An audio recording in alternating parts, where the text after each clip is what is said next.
So, Paunchy Pets is basically if you took Neopets, Sonic Adventure Battle 2, and Pokemon and just smashed them together. And so it's basically a pet battler that has like a farming sim aspect to it, plus a like mini game bundle that you use to train all of your pets. And so we like to say, it's basically train, feed, battle, breed. So train your pets, feed your pets, battle them against other players, and then breed new pets. So I see the feeding in here. So I see meatballs, pizza, and is that sushi over there? Yeah, there's a sushi bush, there's pizza tree. It's a lot of junk food. That's really cool, actually. They're paunchy, so they're a little chubby. They live on high sugar and junk food. I hate to admit it, but I don't know what paunchy means. It means pot-bellied. Oh, okay. okay. So literally, that's the design of the characters too. That's pretty funny. We tried to do something fun and lighthearted that would be cute for people to play. So the so this is the intro. This is the showing the world what Paunchy Pets is, and here's a little display of like the some of the characters and the way that you feed it. What was the 4 things again? Train, feed, battle, breed. So you get to train them up in mini games that train up their skills. You get to battle, or you get to feed them junk food that raises up their sugar level, so they're ready for battle. Oh, nice. Then you go battle with them, and depending on like how your outcome there, you'll be able to lay eggs and breed new Paunchies. It actually sounds pretty fun. It's kind of again we learned from the last year, and we tried to make a very short game loop that gets fairly addictive because it's very simple.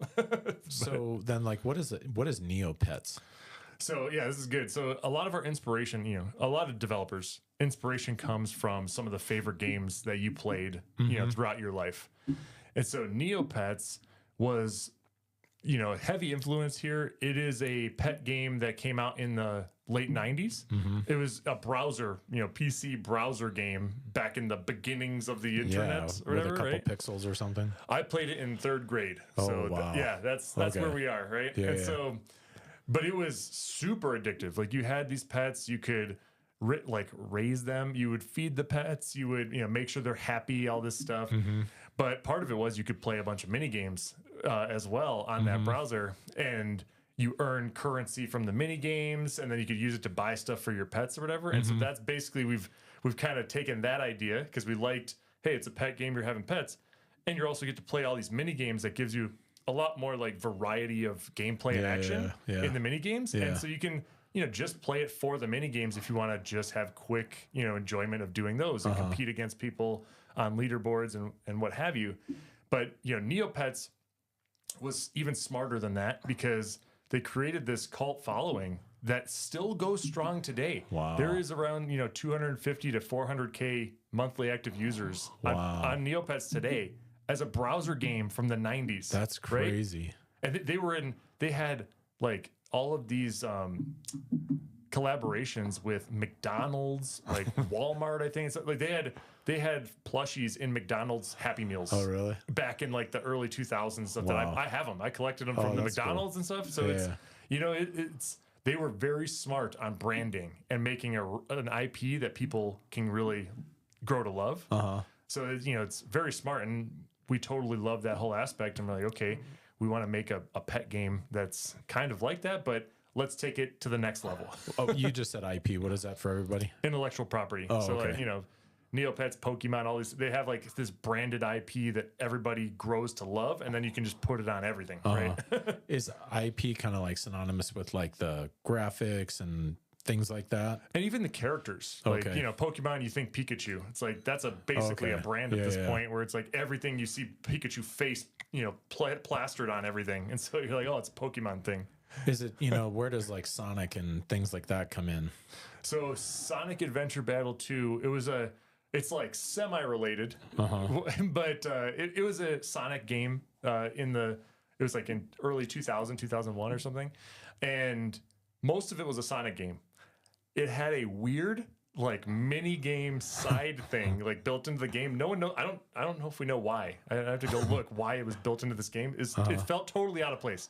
But you collected all this crap when you were like playing the game, and then you had this like pet farm where you would like hatch these eggs for these little creatures called chows or something, and you would give them all of these little stat boosters that you found while playing the game with Sonic, and you would like feed them to your pets, and they would like gain stats, and then you would go play these mini games with your pet that you trained up, and depending on how much like stats you gave him, he would compete better in these mini games, and so that a lot of people played for that more than the actual Sonic portion of the game. They were like, I love this pet raising thing. So when you say like a side game, is it like a game within the game or something? Okay. Like you're playing a normal Sonic 3D Sonic game where you're collecting all the rings and running fast and dodging obstacles.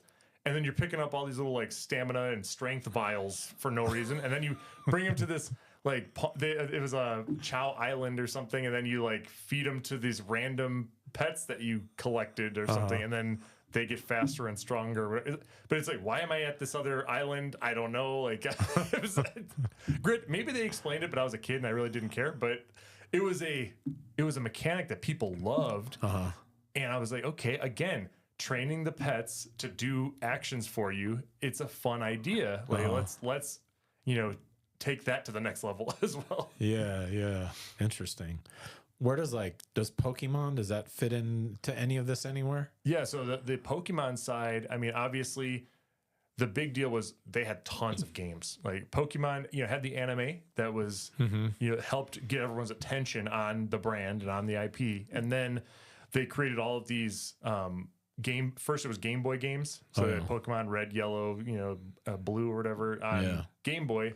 And then eventually, DS, GameCube, like it just exploded into all these platforms after that. But all of them were like it was basically creature battling, right? So you trained up your Pokemon and they fought each other. So there's this battle mechanic. But the interesting thing was Pokemon is very you go, I go for the attacks, right? It's like, I do an attack, then you get to do an attack. And so you can figure out the strategy there by looking at all those combinations of attacks and what, is strong against what and all this stuff.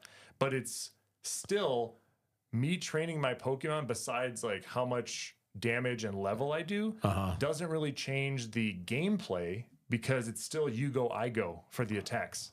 So we like the battling aspect and people love battles.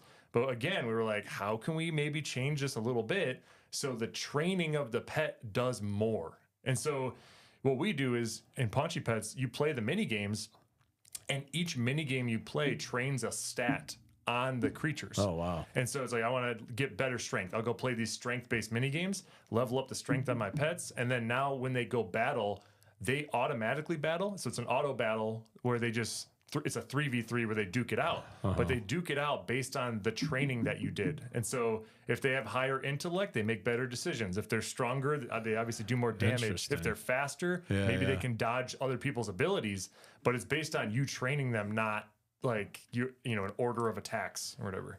So what are the different stats that you can build up? So right now we have strength, intellect, and speed are the ones you can train. And then just by leveling your pets, you'll get more health, and then you'll get a higher maximum sugar level. So it's like when you feed your pets, you'll gain sugar, and basically like everything you do with your pets consumes some of their sugar. So it's like the mini games consume sugar, and when you run out, you got to go back and feed your pets. And when you battle with them, it consumes sugar, and you got to feed them up again. This kind of reminds me of Men in Black, that one character, the guy that always needed the sugar water. The bug guy. Yeah, definitely. Totally unrelated, but it's so related though. Yeah. So we were talking about like IP earlier. Like, are you looking to like grow the intellectual property for Paunchy Pets? Yeah, so I mean, that was maybe one of the first things we looked at going into like we're going to make a new game. We had Darktable, right? And you can do a lot with Darktable because there's lots of cards, and you can, grow new mechanics pretty easily. You can add new content like through more cards and develop a wide universe. Yeah. But sometimes it's like hard to brand it because it's it's a dark fantasy game, so only so many people are interested in that style. Like, there's a lot of followers in the fantasy genre, right? But then there's like this weird thing where like when you go slightly cuter, on the IP where it's like all of a sudden can explode on like branding, right? Yeah. And so we didn't want to basically hamstring ourselves for the future. It's like, if we're going to make a new thing, can we make an IP that is expandable to multiple games and also something that you can put on clothing, on lunchboxes, on all this stuff that is really cute that, you know, kids can enjoy? Like, it's an everyone game, right? Yeah, so that's where we were going with this. And so we mocked up, you know, plushies and shirts and all kind of stuff. We're like, cool. oh, this is easy. Like this is easy to put on anything and make it look good, right? So that's where we're going with that. So basically building a brand. Yeah, we're just trying to build a Paunchy brand. And part of that is it makes it really interesting for our strategy for the studio as well, because instead of having, and we will have other games as well, but you're likely going to see a lot of Paunchy games come out from Doonamai, because now you're building an audience that loves the brand. And the more games I make of that brand, the more likely those people are to buy the other games as well, right?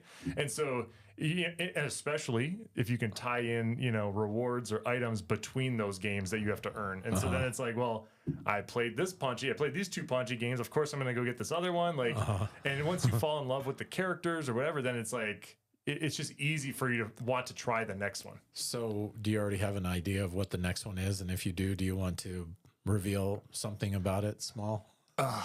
Let's see. It's tough. All right. I'll say, like, you know we're doing Paunchy Pets this year. We know we're also doing a racing game called Neon Sliders, separate from the Paunchy brand. But we do have a few other Paunchy games that could come out this year. I'll say one is tower defense related, one is trains related. I'll say that.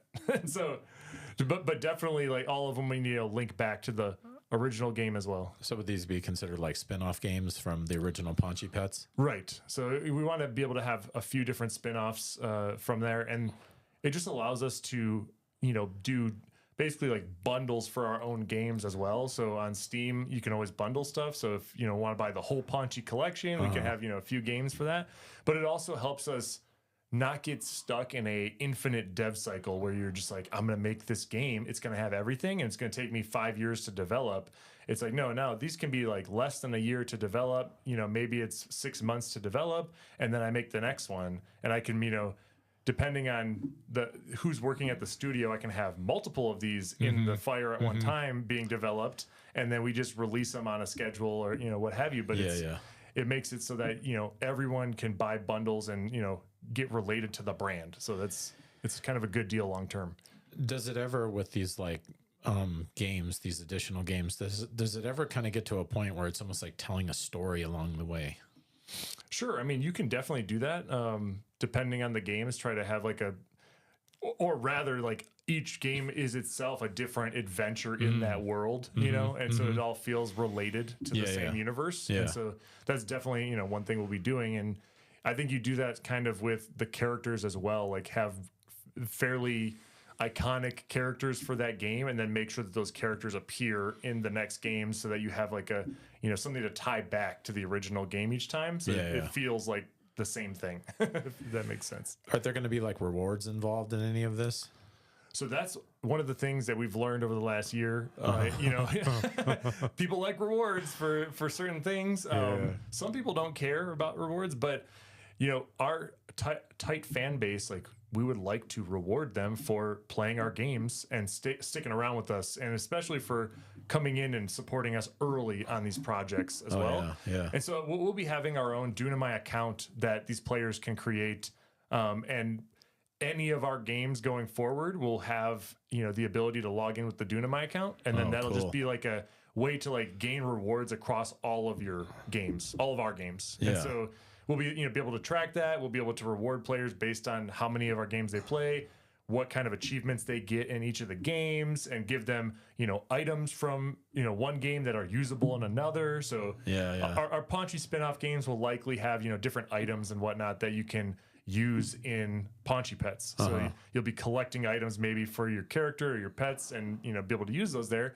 And then vice versa, you might be earning, you know, currency from the mini games in Paunchy Pets that could be usable in other games as well. And, you know, just something extra that you can experiment with and feel like it's all part of the same ecosystem. Yeah.